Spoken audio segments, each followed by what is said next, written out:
అంబేద్కర్ కోనసీమ జిల్లా కొత్తపేట నియోజకవర్గం వానపల్లి గ్రామంలో ఫుడ్ పాయిజన్ ఘటన కలకలం రేపింది. గ్రామంలో జరిగిన గిడ్డి శాంతారావు కుమార్తె వివాహ వేడుకలో ఏర్పాటు చేసిన విందు భోజనం చేసిన పలువురు అస్వస్థకు గురయ్యారు. వాంతులు విరోచనాలతో బాధపడుతున్న వారిని వెంటనే కొత్తపేట ప్రభుత్వ ఆసుపత్రికి తరలించి చికిత్స అందిస్తున్నారు. ప్రభుత్వం బాధితుల సంఖ్య 53కి చేరిందని తెలుపగా ఎవరికీ ప్రాణాపాయం లేదని వైద్యులు తెలిపారు. గ్రామంలో ప్రత్యేక మెడికల్ క్యాంపులు ఏర్పాటు చేసి భోజనం చేసిన వారి ఇళ్లకు వెళ్లి వైద్య పరీక్షలు నిర్వహిస్తున్నారు. స్థానిక ఎమ్మెల్యే బండారు సత్యానందరావు పరిస్థితిని ఎప్పటికప్పుడు సమీక్షిస్తున్నారు. ఈ ఘటనకు సంబంధించిన పూర్తి వివరాలను మా ప్రతినిధి సూర్య అందిస్తారు. అంబేద్కర్ కోనసీమ జిల్లా కొత్తపేట నియోజకవర్గంలోని వానపల్లిలో ఒక పెళ్లిలో జరిగిన ఫుడ్ పాయిజన్ కారణంగా ఈ గవర్నమెంట్ హాస్పిటల్లో 41 మంది అడ్మిట్ అయిన సంగతి మనకు తెలిసిందే. అయితే వీళ్ళ ఆరోగ్యం ప్రస్తుతం ఎలా ఉంది ఏంటనేది మనం ప్రస్తుతం ఈ గవర్నమెంట్ సంబంధించిన సూపరింటెండెంట్ దుర్గాప్రసాద్ గారు మనతో ఉన్నారు. ఒకసారి ఆయన అడిగి తెలుసుకున్నారు. సార్ చెప్పండి సార్, ప్రస్తుతం 41 మంది అడ్మిట్ అయ్యారని చెప్పేసి నేను చెప్పారు. వాళ్ళ ఆరోగ్యం ఎలా ఉంది, ప్రస్తుత పరిస్థితి ఏంటి? అందరి ఆరోగ్యం కూడా నిలకడగానే బాగానే ఉందండి. అంటే ఇంకా ఫుడ్ పాయిజన్ అవ్వడం వల్ల అది 2-3 రోజుల వరకు ఎఫెక్ట్ చూపెట్టచ్చు. అందుకే ఇంకా కొంతమందికి కడుపులు నొప్పి, లైట్గా విరోచనాలు, జ్వరం కూడా తగ్గిందండి నిన్నటి మీద. అందరూ కూడా సేఫ్గానే ఉన్నారు. అంటే ఈ వయసు ఆ వయసు తేడా లేకుండా 65 సంవత్సరాల నుంచి 4 సంవత్సరాల వరకు కూడా అందరూ కూడా జాయిన్ అయి ఉన్నారండి. మొత్తం ఇప్పుడు వచ్చి 50 మంది జాయిన్ అయ్యారు. నిన్న మధ్యాహ్నం నుంచి 50 మందిలో 6గురిని మాత్రం కొంచెం మోషన్స్తోని వామిటింగ్స్ కంట్రోల్ అవ్వట్లేదని రిఫర్ చేసామండి రాజమండ్రి. అంటే పిల్లలు ఎక్కువగా ఉన్నారని చెప్పేసి అంటున్నారు. ఎంతమంది ఉంటారండి పిల్లలు? 12 మంది ఉన్నారండి. 12 మంది ఆరోగ్యం కూడా పెడియాట్రిషియన్ చూసారు. ఇప్పుడు నిలకడగా ఉంది. వాళ్ళు డిశ్చార్జ్ అయిపోవడం కూడా రెడీగానే ఉన్నారండి. అందరూ కూడా బాగా రికవరీ అయ్యారు. ఇంకొక పాపకు మాత్రం ఇంకా కొంచెం ఫీవర్ ఉంది.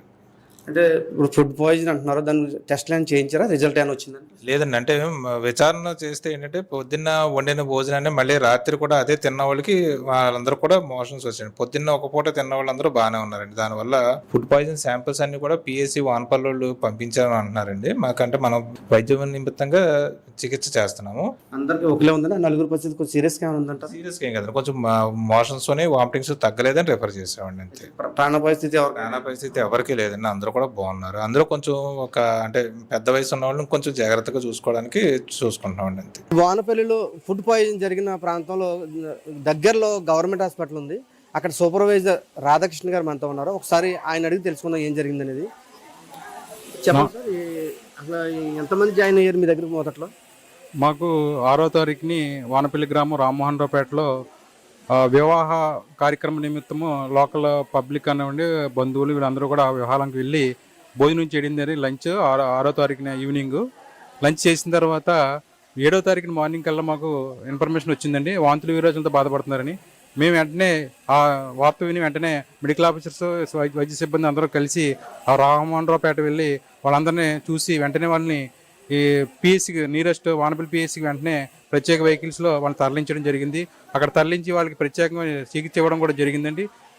చికిత్స ఇచ్చిన తర్వాత వారిని ఇంకా మెరుగైన చికిత్స కోసం కొత్తపేట CSCకి వెంటనే 108 ద్వారా వారిని తరలించడం జరిగిందండి.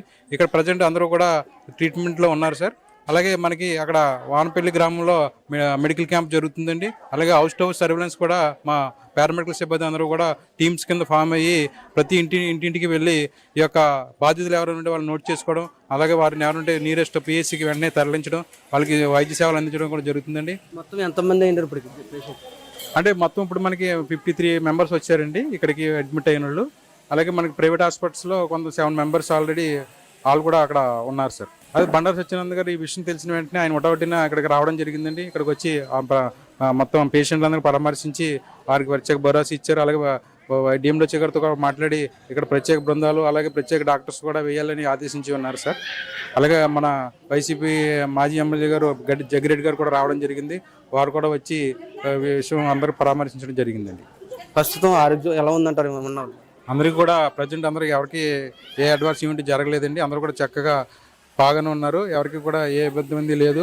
అలాగే ప్రత్యేకంగా మా వైద్య సిబ్బంది వానపల్లి PSC వైద్య సిబ్బంది కూడా నిన్న నైట్ నుంచి ఇక్కడ కూడా ప్రత్యేక బృందాలు ఏర్పాటు చేసి వాళ్ళకి ప్రత్యేకంగా చర్యలు ఏర్పాటు చేయడం. ప్రస్తుతం కొత్తపేట నియోజకవర్గంలోని ప్రధాన గవర్నమెంట్ హాస్పిటల్ దగ్గర మనం ఉన్నాం. కొంతమంది పేషెంట్లతో కూడా మాట్లాడడం జరిగింది. మేము ఉదయం తీసుకున్న ఫుడ్ని సాయంత్రం తీసుకుని అలాగే మరుసటి రోజు కూడా ఉదయం కూడా అదే ఫుడ్ తీసుకోవడంతో కొంతమందికి కడుపు నొప్పి వాంతులు అవడంతో దగ్గరలోని వానపల్లి హాస్పిటల్కి జాయిన్ అవ్వని చెప్తున్నారు. అలాగే ప్రస్తుతానికి ఇక్కడ ఎవరికి కూడా ప్రాణాపాయ స్థితి అయితే ఎవరికి ఏమీ లేదు. అలాగే లోకల్ స్థానిక ఎమ్మెల్యే బండారు సత్యనారాయణ కూడా ఇక్కడ వచ్చి పరిస్థితిని సమీక్షించారు. అలాగే లోకల్ ఆర్డీఓ, జాయింట్ కలెక్టర్ నిడియాదేవి కూడా ఎప్పటికప్పుడు ఇక్కడ పరిస్థితిని సమీక్షిస్తున్నారు.